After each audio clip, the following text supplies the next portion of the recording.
Once upon a time, in a small village in Africa called Mjini, lived two sisters named Manba and Zuri. They were known for their kindness and beauty. One day, two handsome strangers arrived in Mjini. Their names were Mjini and Kato. The villagers welcomed them warmly, and soon, Mjini and Kato fell in love with Manba and Zuri. Mjini and Manba got married first. Mjini was tall and strong, with a gentle smile. He built a cozy home for Manba and took care of her with great love. Zuri and Kato married soon after. Kato was quiet and thoughtful, always bringing Zuri beautiful flowers and singing her sweet songs. The sisters were very happy, but they noticed something strange about their husbands. Every night, Mjini and Kato would leave their homes and disappear into the forest. When asked where they went, they would simply smile and say, "It's a secret, Manba," and Zuri grew curious. One night, they decided to follow their husbands into the forest. They waited until Genie and Kato left, then quietly followed them. The forest was dark and mysterious, with the sound of owls hooting and the rustling of leaves. As they walked deeper into the forest, Mamba and Zuri saw a clearing with a big, bright moon shining down. To their amazement, they saw Genie and Kato standing in the moonlight. Suddenly, the men began to transform. Their bodies grew larger, their clothes tore apart, and thick fur covered their skin. Genie and Kato had turned into giant bears. The sisters gasped and hid behind a large tree, peeking out to watch. The bears roared softly and looked up at the moon, seeming peaceful and calm. Manba and Zuri couldn't believe their eyes. They whispered to each other, "Our husbands are giant bears. What should we do?" The next morning, Genie and Kato returned home as if nothing had happened. They were back in their human forms, smiling and loving as always. Manba and Zuri decided not to say anything yet. They wanted to find out why their husbands were turning into bears every night. Days turned into weeks, and weeks turned into months. The sisters kept their secret, but continued to observe their husbands. One day, an old woman named Mama Nia visited the village. She was known for her wisdom and knowledge of ancient stories. Manba and Zuri decided to ask her for advice. "Mama Nia, we have a strange problem," Mamba began.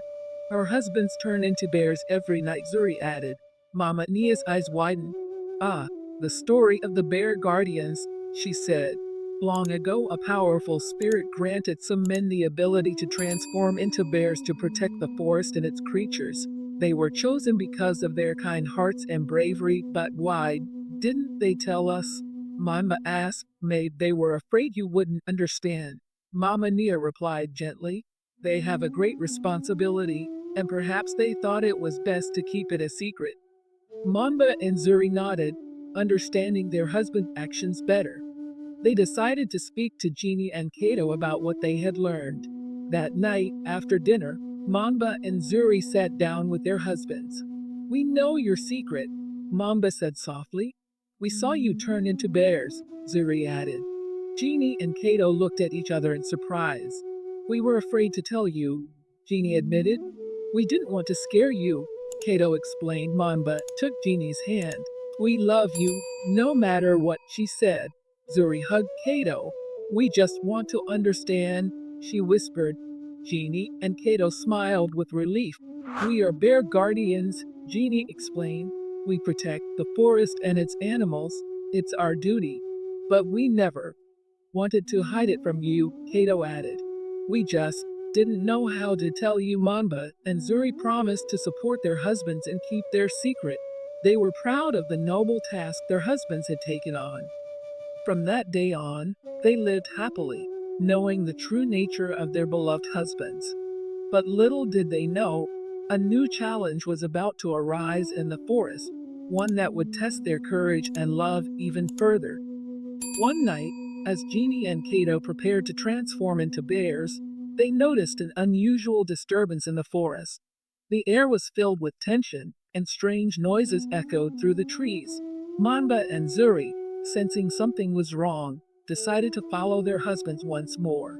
This time, the forest seemed darker and more menacing. As they reached the clearing, they saw a shadowy figure lurking near the edge. It was a huge, fearsome creature with glowing red eyes and sharp claws. Mjini and Kato, now in their bear forms, stood protectively in front of Mamba and Zuri. The creature growled, "I am Nyoka, the serpent spirit. This forest belongs to me now. Leave or face my wrath." Mjini roared back, "This forest belongs to all creatures. We will not let you harm it." Nyoka lunged at Mjini, and a fierce battle began. Kato joined the fight, and together, the bear brothers tried to drive the serpent spirit away. Mamba and Zuri watched in fear, knowing they had to help somehow. Suddenly, Mama Nia appeared, her eyes filled with wisdom and determination. "Mamba, Zuri," she called, "the forest needs your help. You have the power to protect it too, but what can we do?" Zuri asked. Mama Nia handed them a small pouch filled with glowing seeds.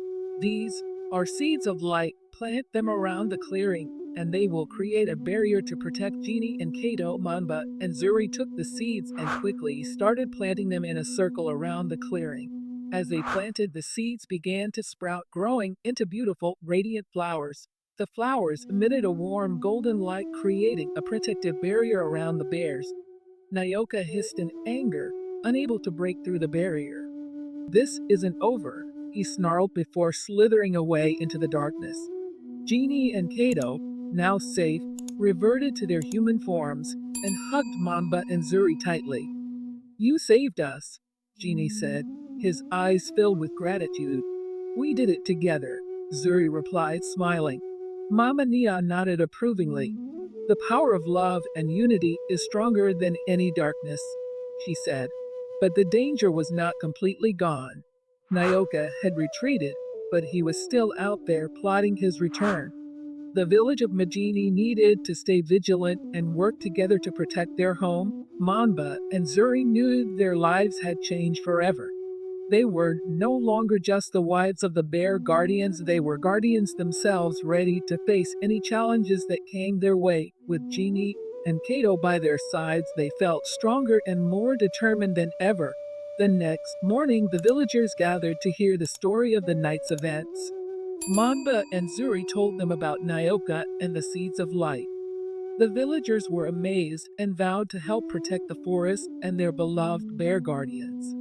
As days turned into weeks, the villagers worked together to strengthen the forest's defenses.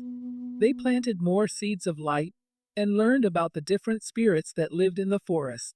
They realized that by understanding and respecting these spirits, they could live in harmony with nature. One evening, as the sun set over Mjini, Mamba and Zuri stood at the edge of the forest, holding hands. They knew that challenges would come, but they also knew they had the strength to face them. Together with Mjini and Kato, they were ready to protect their village in the forest they loved so much. And so, the story of the bear guardians and their brave wives spread far and wide, inspiring others to stand up for their homes and protect the world around them. But their adventures were far from over, and many more tales of courage and love awaited them in the days to come.